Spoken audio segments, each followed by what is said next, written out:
à l'occasion de cette rencontre de donner et de recevoir, cette rencontre de l'excellence. Et ce soir, le groupe scolaire Mandela Madiba a l'honneur de mettre en lumière une vingtaine de lauréats qui se sont illustrés de par leur travail, de par leur excellence. Ce soir, tous ces lauréats auront le plaisir vraiment de vous montrer à quel point ils sont ravis d'être là ce soir, merveilleusement bien accompagnés par leur famille, amis et compagnons, machallah.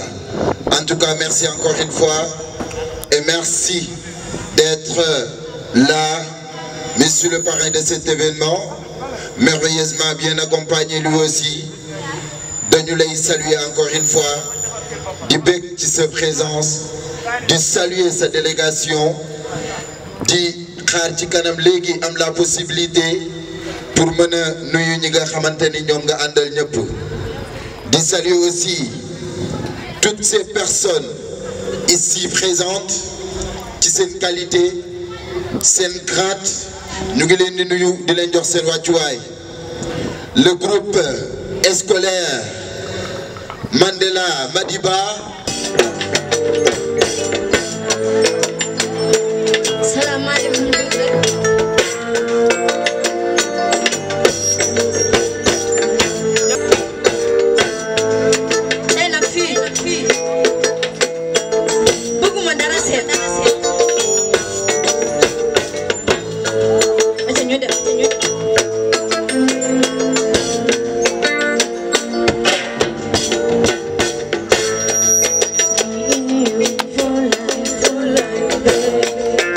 Come on.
récipiendaires.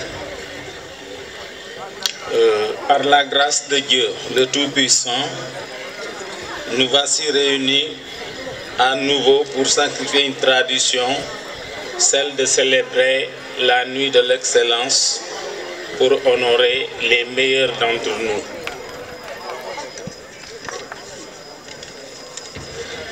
Chaque année, à la même période, nos professeurs encadreurs, à travers des initiations, cherchent à installer chez les élèves l'esprit d'équipe et le sens des responsabilités. Car il est vain d'exiger des hommes une quelconque valeur si l'école n'est pas porteuse de cette valeur.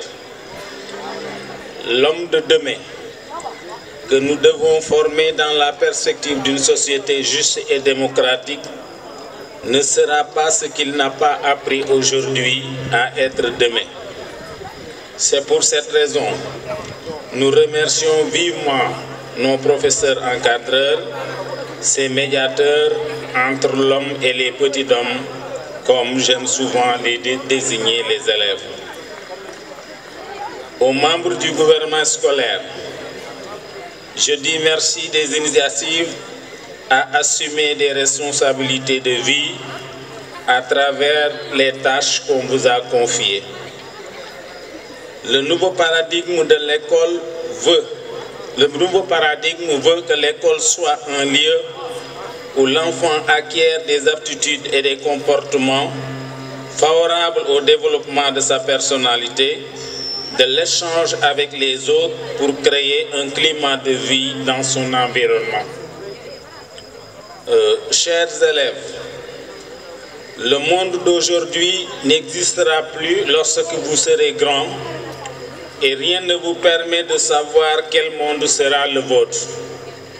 C'est pourquoi, à travers de telles activités, l'école vous initie à l'adaptation qui est la loi souveraine de la vie. Chers élèves, chers parents d'élèves, tout en renouvelant nos félicitations à nos récipiendaires, nous osons compter sur eux pour d'autres conquêtes. Je vous remercie.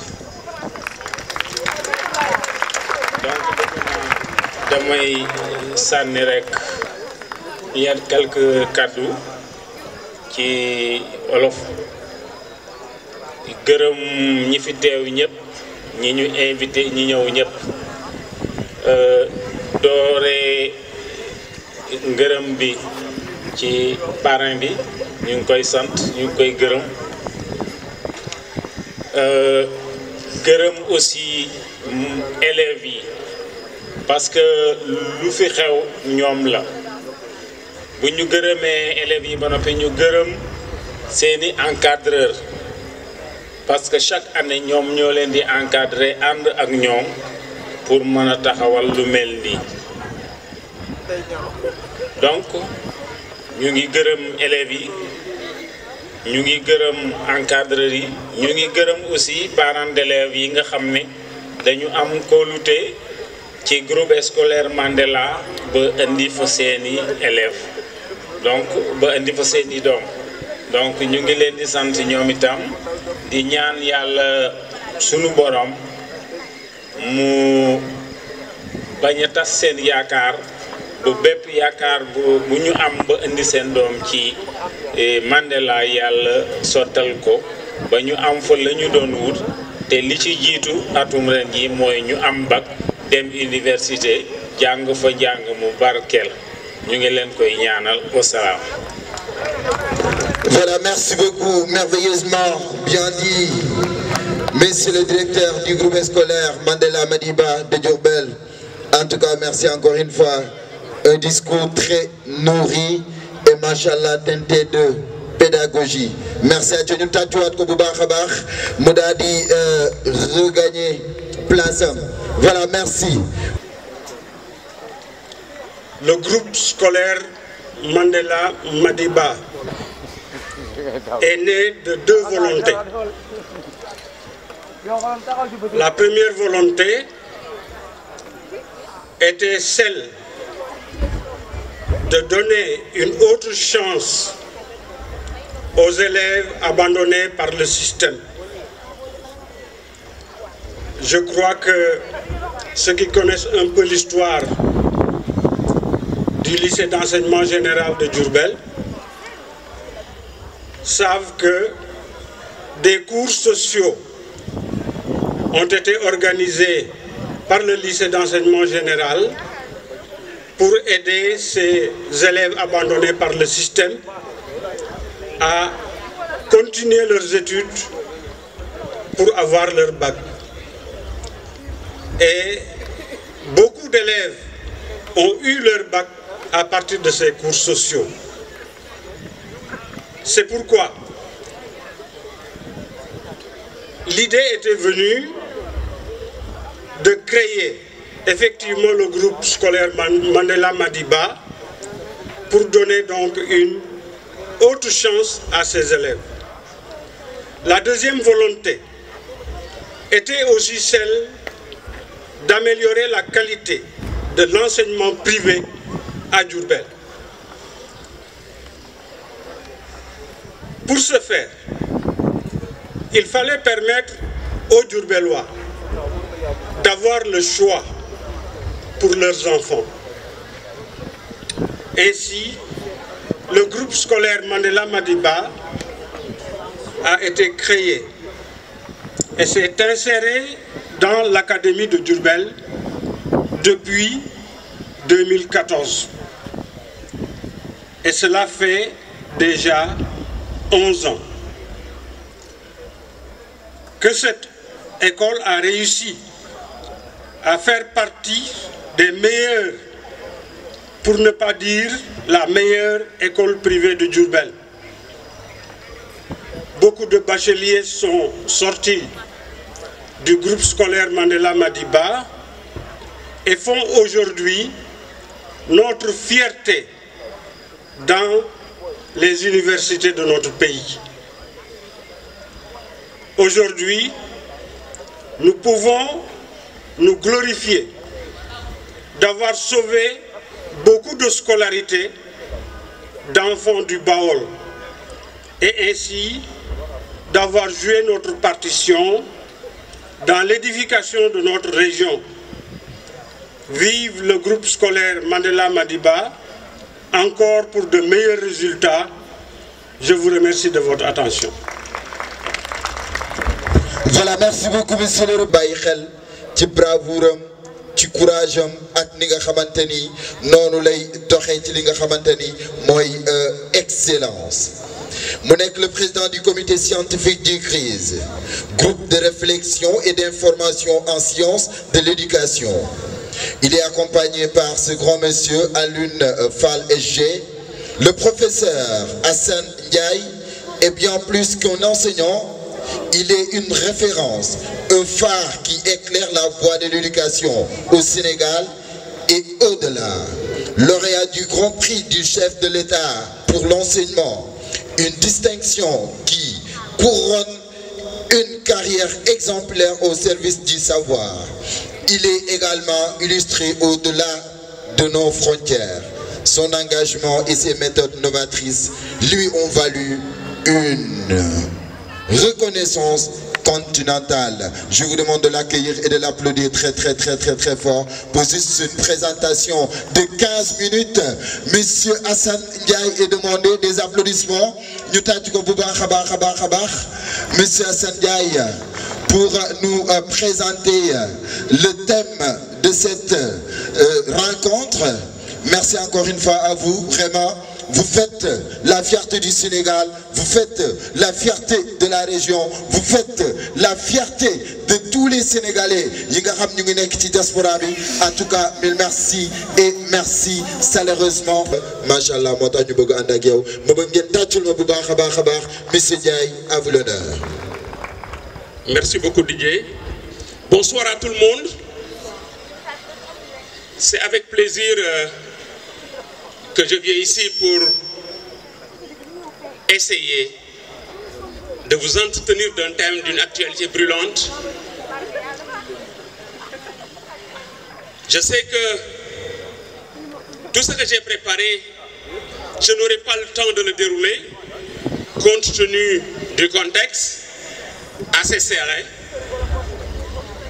Mais ce thème a été déjà préparé et je remettrai les documents à M. Bokarsi parce que le temps ne nous permettra pas vraiment de faire ce travail intellectuel qui exige quand même une attention particulière. C'est la raison pour laquelle je vais peut-être un peu faire une synthèse du travail que j'ai abattu. Le thème s'intitule « Réinventer l'école de demain, préparer les élèves aux défis du numérique, de l'intelligence artificielle et des mutations sociales ». Les mutations sont nombreuses. Je les ai synthétisées. J'ai parlé des défis environnementaux, j'ai parlé de la pauvreté, j'ai parlé de la crise des valeurs, j'ai parlé de beaucoup de mutations qui aujourd'hui gangrènent la marche de la société. Avec l'avènement du numérique, avec l'avènement de l'intelligence artificielle, de nouveaux défis s'annoncent également et l'école doit faire face à tout ceci. Je vais occulter cette première partie où j'ai parlé des mutations pour venir directement sur les stratégies de riposte de l'école. Ici au Sénégal, nous avons une nouvelle vision du ministère de l'Éducation nationale avec le concept NITE, la nouvelle initiative pour la transformation humaniste de l'éducation. Alors, cette nouvelle initiative dessine les contours de ce que sera l'école de demain. Il s'agit pour les décideurs d'une transformation systémique en pensant d'un système éducatif à une société éducative. Une société éducative qui s'appuie sur un socle endogène de valeurs culturelles au niveau de la seconde, au niveau de la première et de la terminale également aussi, le programme continue. Qu'est-ce que ça signifie? Quand l'élève aura le bac, une fois à l'université, il pourra être imam. Il pourra en tout cas s'adapter à toute situation parce qu'il a été préparé aux valeurs, il a été préparé à la spiritualité. Et ce programme a été validé par le ministre de l'Éducation nationale il n'y a même pas 2 mois à Touba.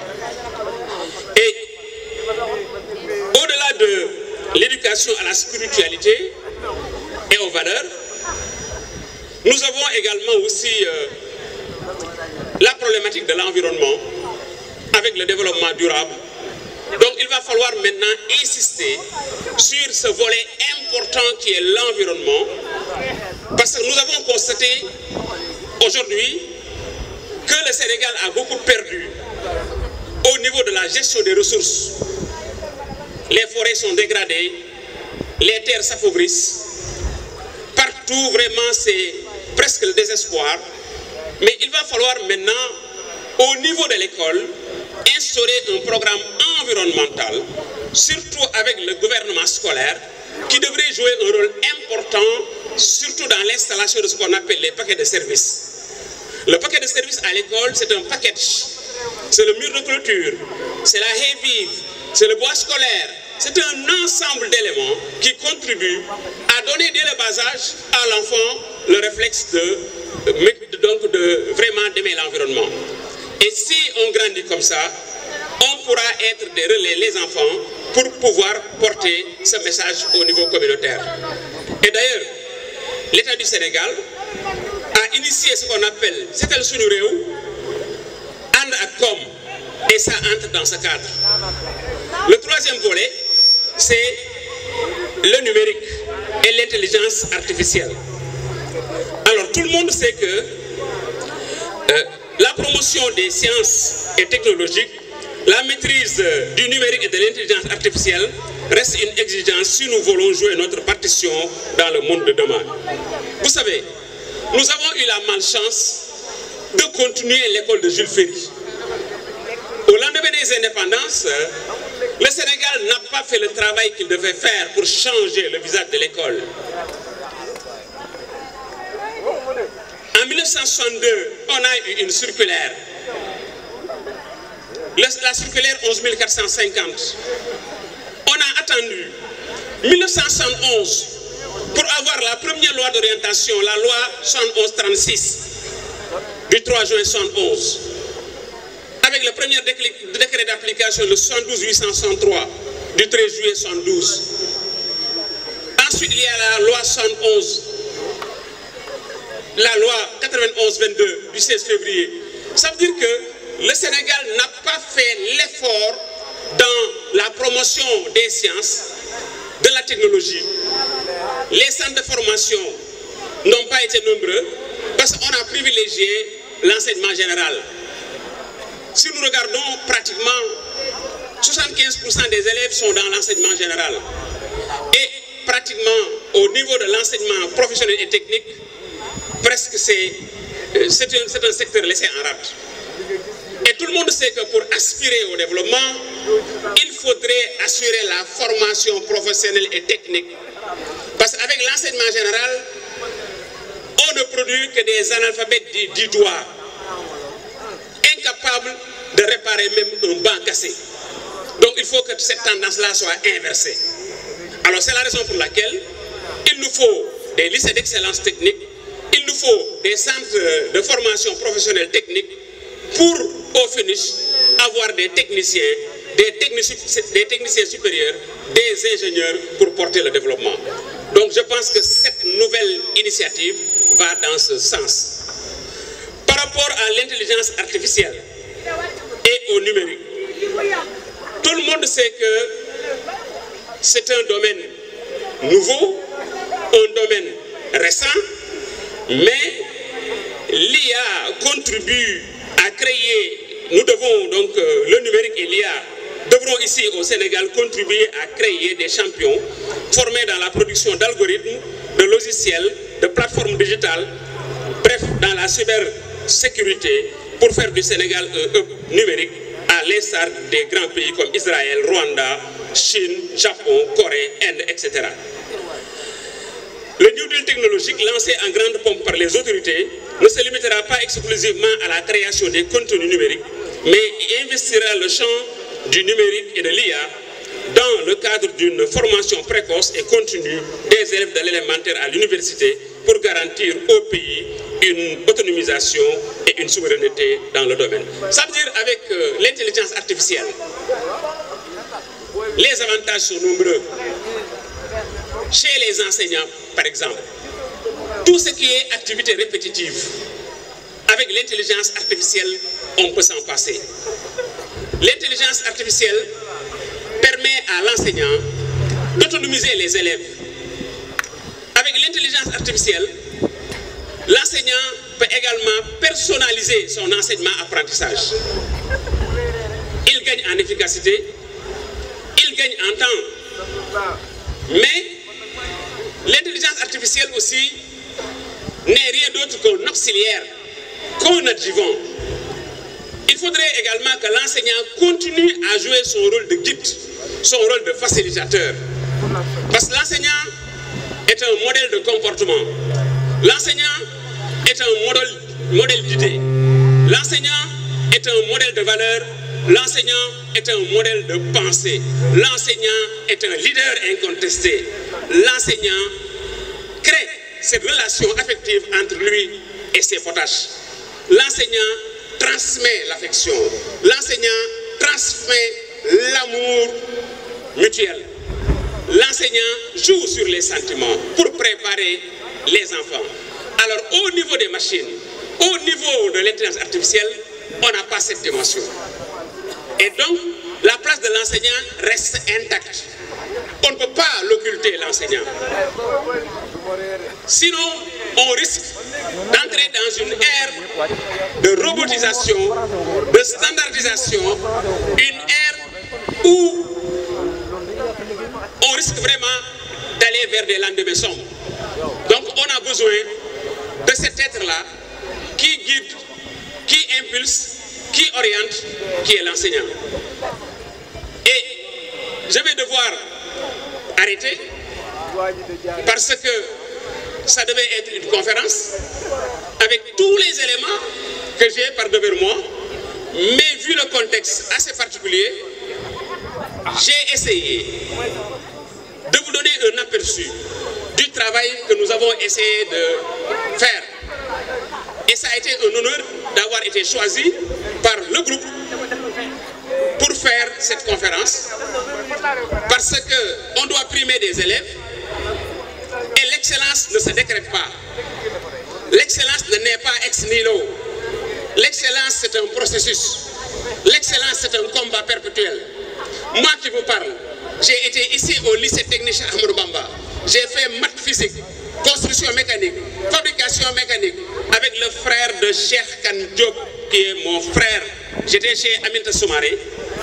Donc, je connais bien Diourbel. Je connais bien le lycée technique Ahmadou Bamba. Et pourtant, je suis devenu professeur de lettres modernes. Regardez ce virage à 180 degrés.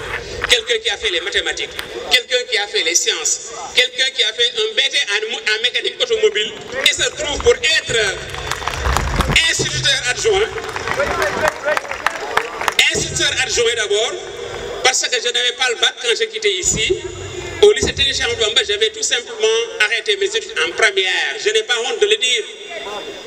Mais, comme j'avais la prétention, j'avais vraiment cette volonté d'aller de l'avant, j'ai continué avec un BT mécanique auto pour faire le CAP après, le CFPP pour devenir instituteur adjoint avec le niveau brevet. Ensuite, j'ai eu le CAP, le bac en qualité de candidat individuel, avant maintenant d'aller à l'université faire le NI pour devenir professeur de lettres modernes. L'excellence, on la cultive. Parce que Didier, vous l'avez dit, j'ai eu la chance de remporter le Grand Prix du chef d'État, la première édition, en 2017. Ce prix m'a ouvert les portes du monde. J'ai représenté le Sénégal dans le monde. On était 33 000, il fallait prendre 50. Le Sénégal est monté sur le toit du monde parce que j'ai eu la chance de figurer parmi les 50 meilleurs au monde devant des Canadiens, des Italiens, des Japonais. Ensuite, j'ai représenté le Sénégal au niveau africain et j'ai gagné le trophée et je l'ai amené ici, le prix de l'Union africaine. Récemment, j'ai été décoré au rang d'officier de l'ordre national du Lion par le président Bassirou Diomaye Diakhar Faye. Pour vous dire, voilà l'excellence, je m'en vais vous donner le micro. Et je voulais être dans des conditions vraiment de faire ma conférence, mais bon, on se contente de ce que l'on a. Merci à Mandela, merci à Madiba, merci à tous ces professeurs charmants qui sont là. Merci beaucoup. Merci beaucoup des applaudissements. Merci vraiment. En tout cas, c'est une fierté. C'est une fierté, il y a trop d'égo. C'est une fierté pour toute la région de Diourbel. Merci M. Ndiaye, chaleureusement, respectueusement et affectueusement. En tout cas, ça c'est l'excellence qui exemple pour génération bi nga xamanteni ñom ñoo fi nek tay li mu fi wax il l'a avoué, il n'a même pas le bac et aujourd'hui il est devenu ce qu'il est. Li ëpp solo ci doomu adama moy avoir la volonté de réussir, c'est très important. Merci monsieur Ndiaye, merci encore une fois. Jërëjëf ngeen moytu nag intelligence artificielle bi mooy tax élèves yi di tricher kenn jàngatul. Merci beaucoup. Voilà, je m'en vais vous donner la possibilité d'aller à la découverte de ce magnifique gouvernement scolaire. Le gouvernement scolaire de Mandela Madiba. Voilà. Il fait un peu tard. Damaïwo, tout le gouvernement scolaire, m'a introduit ce président, modèle son discours. Le gouvernement scolaire de Mandela Madiba est demandé sur scène. Tout le gouvernement est demandé, s'il vous plaît.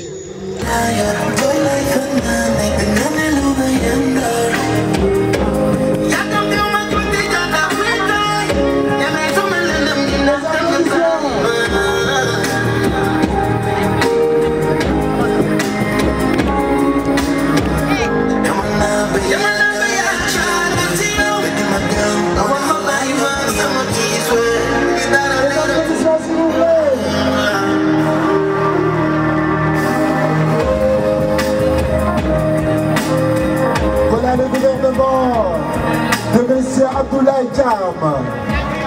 Voilà, Chers membres du gouvernement scolaire, c'est avec une immense joie et un profond honneur que je prends la parole ce soir, à l'occasion de notre dîner d'excellence. Ce moment que nous partageons est bien plus qu'une cérémonie. C'est une déclaration de l'effort, du mérite, de la vision et surtout de l'avenir. Cette tribune n'est pas seulement un privilège, c'est une mission. Celle de représenter mes camarades, d'être leur voix et de porter avec fierté les valeurs de notre école, le respect, l'excellence, la solidarité. Le thème de cette année, réinventer les écoles de demain, nous invite à regarder au-delà des murs de nos établissements, à imaginer ce que l'école pourrait devenir dans un monde où tu évolues dans une vitesse sans précédent. Le numérique transforme nos façons d'apprendre, l'intelligence artificielle remet en question nos méthodes, les mutations sociales et redéfinissent nos priorités, nos valeurs et nos responsabilités. Face à cela, une seule certitude, l'école doit se réinventer, mais sans jamais perdre son âme. Elle doit accueillir le progrès sans oublier l'humain. Elle doit s'ouvrir au monde sans abandonner ses racines. Car si tous les outils changent, la mission reste la même. Transmettre, éduquer, former des citoyens éclairs, conscients et engagés. À cette occasion solennelle, je tiens à exprimer toute notre gratitude aux parrains et sponsors dont le soutien est essentiel pour que nos projets puissent voir le jour et se concrétiser. À nos invités d'honneur, dont la présence témoigne de l'intérêt porte à l'éducation et à la jeunesse. Aux surveillants et à tout personnel éducatif et administratif qui veille chaque jour au bon fonctionnement de notre établissement. Aux professeurs qui sont la colonne vertébrale de notre école et qui, par leur savoir et leur engagement, façonnent nos esprits. Permettez-moi de prendre un instant pour remercier chaleureusement au fond du cœur un professeur qui a marqué notre parcours, qui s'appelle M. Bokarsi.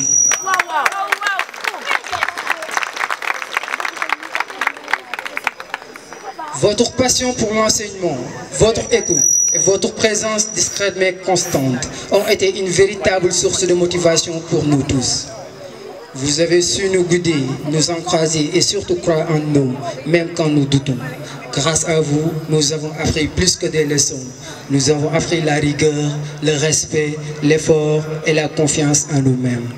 Merci pour votre dévouement, pour ces heures données sans compter et pour avoir cru en nous tous. Vous avez été bien qu'un professeur pour nous, mais un modèle. Un grand merci, monsieur.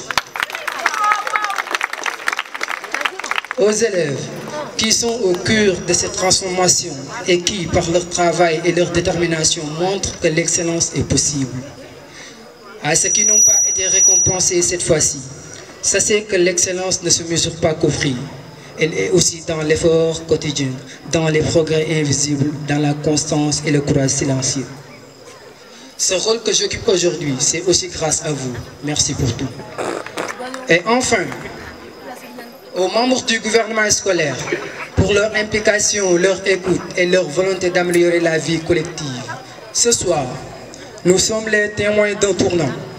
Un tournant où l'école ne sera plus seulement un lieu de savoir, mais un lieu de sens, un lieu de dialogue entre l'homme et la machine, entre tradition et innovation, entre le passé que nous respectons et l'avenir que nous préparons.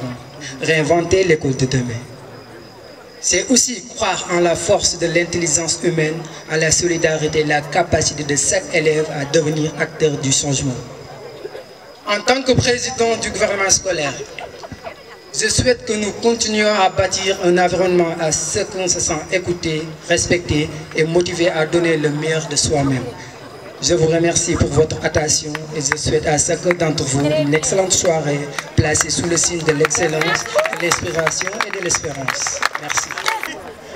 Mais est-ce que Sénégal moo demee noonu da ngay am tuuti mbaa nga xam tuuti mbaa nga wax tuuti ñu yaakaar leen lu bëri daal di lay tëj bët ñoo la yóbbu ci sëriñ liggéey la jël xaatim deru golo ak deru muus ak bëñu gaynde daal di lay liggéey sëf lu diis rof ci suuf nga ne dëj sa yaram commencé mitti sa yaram bi di tàng di génn ay picc ñu commencé laa yóbbu si maama nii est-ce que bul tànk de bañal les filles sañ ngeen bu njëkk dañ ne woon jigéen bu ko dóor te bu ko saaga ndax buur yàlla moo leen boole ñi ne doom yàlla moo koy joxe loolu warul tax ñu di ko dóor ba di ko fase ndax ku ne ngi ne yaa ko waroon a tane ndax ki bàyyi kër ndeyam bàyyi kër baayam ñëw dëkkal la kooku amuloo fayam jox ko àqam resal ko sàqam sëgam yoo la am toroxal jigéen dafay war a jeex partout dans le monde. yu wax la gars yi. salaamaaleykum déjà maa ngi nuyu ñëpp di nuyu Mandela di nuyu les professeurs. Ce que tu as oublié de dire que je suis le premier élève à être inscrit à l'école Nelson Mandela. Des applaudissements pour ça. Je suis le premier élève. On a des projets avec cela à inscrire quoi. Donc merci à tous. Chers parents, distingués invités, je voudrais à l'entame de mes propos témoigner toute ma satisfaction d'être parmi les invités d'honneur de cette cérémonie. Je me réjouis du fond de mon cœur de l'accompagnement fraternel réservé par les patriotes, femmes, personnes âgées, tout comme les jeunes avec qui je chemine dans la noble et prétentieuse mission de transformer le Sénégal pour les Sénégalais et par les Sénégalais. Également, je tiens à remercier tous les membres du réseau des étudiants encadreurs de Diourbel, à la tête duquel Moussa Bassirou Gning, qui est absent, est représenté par Moustapha Lam, qui sont de fervents serviteurs du savoir et de la cause du développement. Mesdames et messieurs, c'est justement à ce stade que je voudrais rappeler que l'importance de cette journée d'excellence dépasse le sacre, ni le seuil d'un succès enregistré au cours du premier semestre, mais elle est une source de motivation, d'émulation et du sens du mérite, car elle doit constituer un sacerdoce de redoubler d'efforts, soit pour être au sommet, soit pour s'y maintenir. Si vous croyez que l'excellence est l'affaire de génie, eh bien, détrompez-vous. Elle n'est l'apanage de personne. Comme le disent les Américains dans The Pursuit of Happiness, don't ever let somebody tell you you can do something. Yes, you can. Croyez-moi, vous pouvez le faire. Et je sais que vous pouvez le faire.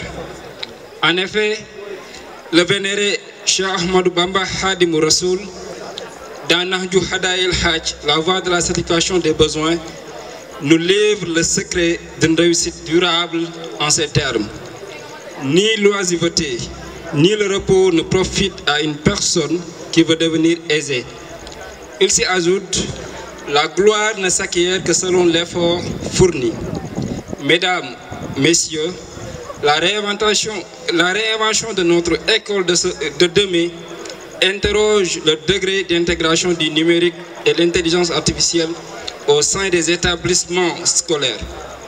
Au moment où les apprenants du temps moderne sont des digital natives, indissociables à l'usage permanent de la technologie, j'ose dire que l'école de demain, celle que nous voulons inspirante et transformatrice de notre idéal de société, devra inaliénablement être liée aux besoins existentiels du numérique.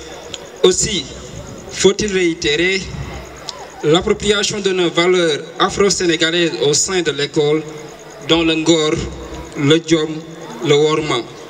Une culture endogène ouverte au monde à travers le numérique restera un défi qui devra être l'affaire de tous. Ensemble pour une école rayonnante et innovante. Bonne fête à tout le monde. Merci beaucoup. Voilà, Bassirou Mbaou, en classe de 4e. Bassirou Mbaou, s'il vous plaît. Papa Cham, en classe de 3e. Numéro en même temps. Ndei Cham, en classe de seconde. Ndei Fatou Cham.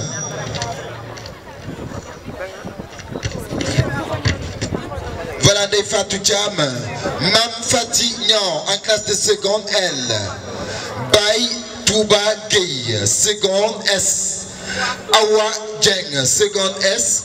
Mam Betty Moub, seconde S. Saoura Sen, première. Daba Faye, première. Alimatou Ba. Ses élèves. Moi, je m'appelle Pape Sow. Je suis membre de l'association BDMS. Je suis honoré de prendre la parole dans cette journée d'excellence et de communion entre élèves et professeurs. Assalamu alaikum. ñi fi nek ñep ak yi nga xamne tay mom lañu nek diko def ni dafa nek événement bu am solo. Excellence japp na ni fépp la amé solo ba taxna tay ñun di Cheikh Kane Diop xamna ni képp kuy wax Cheikh Kane Diop rek tu fais allusion au mouvement pour le développement et l'entraide de defar suñu gox parce que man manuma dara ñom ñoy ki man ñom ñoy ñi jëm ñom ñoy ñi def man dañ ma jiital ci liggéey bi rek ma and ak ñom. Je pense que il y a une bonne partie des membres ñi ngi tok feulé donc ma ngi leen di nuyu à ces braves dames là. Monsieur le directeur de l'école Mandela, monsieur le surveillant général, mesdames et messieurs les professeurs et surveillants, monsieur le conférencier bi nga xamné mo fi jóge légui muy mon frère mon cousin Assane Ndiaye que je remercie au passage, chers parents, chers élèves, chers camarades du mouvement pour le développement et l'entraide de defar suñu gox, distingués invités, c'est avec une joie, une immense fierté que je m'adresse à vous en tant que parrain de cette belle cérémonie de l'excellence. Je tiens à remercier chaleureusement toute l'équipe du groupe scolaire Mandela pour cet honneur. Aujourd'hui, nous sommes ici pour célébrer le mérite, pour mettre en lumière le travail, l'engagement, la persévérance. Chers lauréats, vous avez su faire preuve de rigueur et de discipline. Je vous adresse mes plus vives félicitations. Vous êtes non seulement des exemples pour vos camarades, mais aussi des raisons d'espérer pour notre avenir commun. Mais cette journée de célébration est aussi une occasion de réfléchir. Nous vivons dans un monde en perpétuelle transformation. Le numérique, l'IA pour ne pas dire l'intelligence artificielle, les réseaux sociaux, les bouleversements sociaux, tout cela change notre façon de vivre et de travailler, mais aussi de communiquer. Dans ce contexte, l'école a un grand défi à relever, se réinventer. L'école ne doit pas seulement former à réussir aux examens, elle doit aussi préparer à réfléchir, à innover, à s'adapter. L'école de demain, c'est celle qui prépare les jeunes à la vie, au monde, à l'inconnu.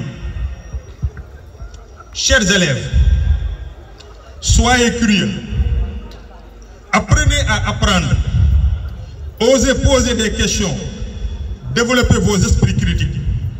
Le savoir est partout. C'est à vous d'en faire quelque chose de grand, porteur de sens. Chers enseignants, chers parents, je dis merci. Votre rôle est fondamental.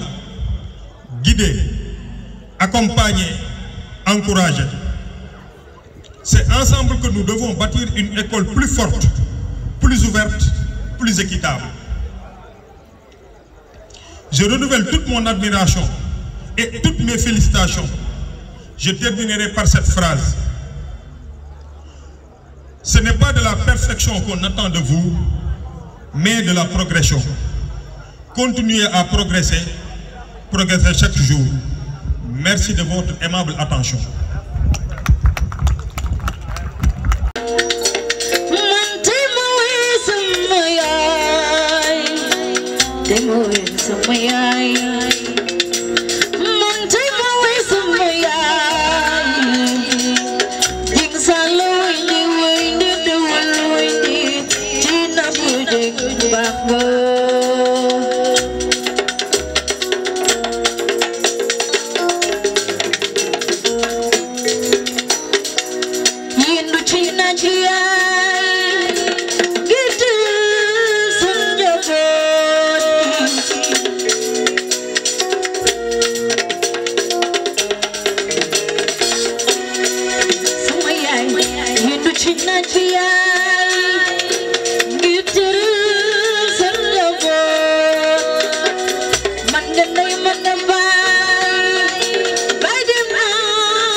Yeah.